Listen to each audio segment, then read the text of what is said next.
महामुकाबला हनुमान बनाम रावण। रामायण एक भव्य कहानी है। यह हमें राम और धर्म के लिए उनकी लड़ाई के बारे में बताती है। रावण लंका का राजा सीता का अपहरण कर लेता है। वो राम की पत्नी थी। इस कृत्य ने एक विशाल युद्ध छेड़ दिया। दो शक्तिशाली हस्तियां आमने सामने थीं, हनुमान और रावण। दोनों बलवान और दृढ़ निश्चयी थे, लेकिन कौन अधिक शक्तिशाली था, आइए पता करते हैं। यह कहानी केवल शारीरिक शक्ति से कहीं अधिक है। यह भक्ति और ज्ञान के बारे में है। हनुमान को राम में अटूट विश्वास था। रावण बुद्धिमान था, लेकिन अहंकार से प्रेरित था। उनका संघर्ष हमें जीवन, अच्छाई बनाम बुराई और विश्वास की शक्ति के बारे में महत्वपूर्ण सबक सिखाता है। यह निबंध हनुमान और रावण की शक्तियों की पड़ताल करता है। हम उनकी शक्तियों और कमजोरियों को देखेंगे।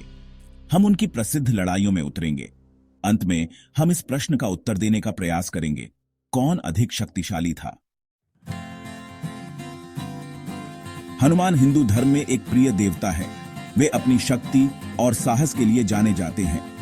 एक वानर देवता के रूप में वे फुर्तीले और तेज हैं, लेकिन हनुमान की असली ताकत राम के प्रति उनकी भक्ति में निहित है।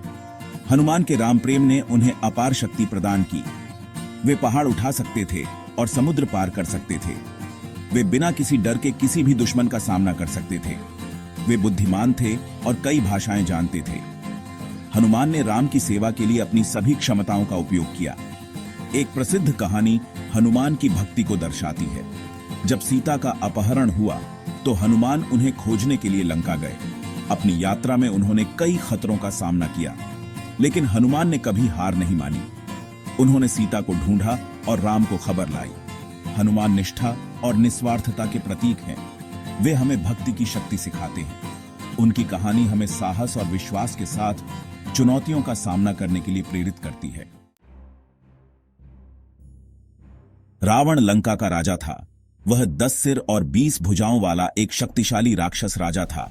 वह एक विद्वान और जादू का स्वामी था। रावण के पास एक विशाल सेना थी और वह कड़े शासन से राज करता था। रावण के 10 सिर 6 शास्त्रों और 4 वेदों के उसके ज्ञान का प्रतिनिधित्व करते थे। वह एक कुशल योद्धा था और उसके पास कई दिव्य हथियार थे। उसने कई देवताओं और राक्षसों को हराया था। इसने उसे अभिमानी और घमंडी बना दिया। रावण की सबसे बड़ी कमजोरी उसका अहंकार था। वह सत्ता का भूखा था और वासना से अंधा था। उसके अहंकार ने उसे सीता का अपहरण करने के लिए प्रेरित किया। इस कृत्य ने अंततः उसके पतन का कारण बना। रावण की कहानी हमें सिखाती है कि विनम्रता के बिना ज्ञान और शक्ति व्यर्थ हैं। उसका पतन हमें याद दिलाता है कि घमंड हमेशा पतन से पहले आता है। भाग 4, टाइटन्स का संघर्ष, हनुमान का रावण से सामना। रामायण रोमांचक युद्धों से भरी है, लेकिन एक मुलाकात सबसे अलग है। यह हनुमान और रावण के बीच का संघर्ष था। जब हनुमान लंका गए तो रावण ने उन्हें पकड़ने की कोशिश की, लेकिन हनुमान बहुत शक्तिशाली थे। उसने रावण के महल के बगीचों को नष्ट कर दिया। क्रोधित होकर रावण ने अपने पुत्र इंद्रजीत को हनुमान को पकड़ने के लिए भेजा, लेकिन हनुमान ने उसे भी हरा दिया। अंत में रावण ने स्वयं हनुमान का सामना किया। उसने हनुमान को मनाने, उसे अपने पक्ष में करने की कोशिश की। हनुमान रावण से प्रभावित होने के बावजूद राम के प्रति वफादार रहे। उसने अपने स्वामी के साथ विश्वासघात करने से इनकार कर दिया। इससे रावण क्रोधित हुआ, लेकिन उसने हनुमान की ताकत भी देखी। इस मुलाकात ने उनके चरित्रों के बीच के अंतर को दिखाया। हनुमान विनम्र और वफादार थे। रावण घमंडी और अधिकारपूर्ण था। इस संघर्ष ने धर्म और अधर्म के बीच के अंतर को उजागर किया।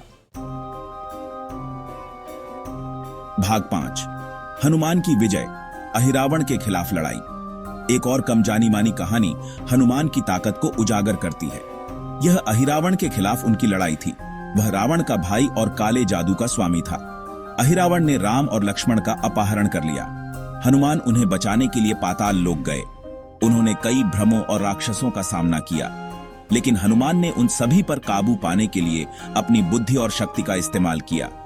उन्होंने पता लगाया कि अहिरावण की जीवन शक्ति 5 दियों में छिपी है। अहिरावण को हराने के लिए हनुमान ने पंचमुखी हनुमान का रूप धारण किया। इस रूप के 5 चेहरे थे। प्रत्येक चेहरे ने एक दीपक बुझा दिया। दीपक बुझने से अहिरावण हार गया। राम और लक्ष्मण बच गए। इस लड़ाई ने हनुमान की बुद्धिमत्ता और संसाधनशीलता को दिखाया। उन्होंने एक शक्तिशाली दुश्मन को हराने के लिए रणनीतिक रूप से अपनी शक्तियों का उपयोग किया।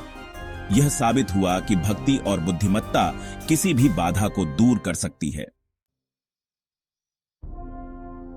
भाग 6, गहरा अर्थ, अच्छाई बनाम बुराई, धर्म बनाम अधर्म। हनुमान और रावण की कहानी केवल दो शक्तिशाली प्राणियों के बारे में नहीं है।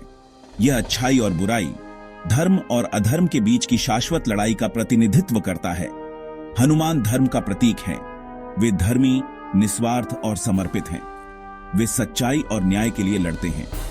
दूसरी ओर रावण अधर्म का प्रतिनिधित्व करता है। वह इच्छा, अहंकार और शक्ति से प्रेरित है। उनका संघर्ष हमें सिखाता है कि असली ताकत शारीरिक कौशल में नहीं, बल्कि नैतिक धार्मिकता में है। यह हमें याद दिलाता है कि सबसे शक्तिशाली भी अपनी इच्छाओं का शिकार हो सकता है। रावण पर हनुमान की विजय बुराई पर अच्छाई की अंतिम विजय का प्रतीक है। यह कहानी हमें प्रेरित करती रहती है। यह हमें धार्मिक आचरण, भक्ति और विश्वास के महत्व के बारे में सिखाती है। भाग 7, कौन बलवान है? फैसला। तो कौन अधिक शक्तिशाली है, हनुमान या रावण? रावण निस्संदेह शक्तिशाली था। उसके पास अपार शक्ति और जादुई क्षमताएं थीं। हनुमान की असली शक्ति राम के प्रति उनकी अटूट भक्ति से थी। वे विनम्र और निस्वार्थ थे। अंत में हनुमान ने अधर्म की ताकतों पर विजय प्राप्त की। यही उन्हें अधिक मजबूत बनाता है।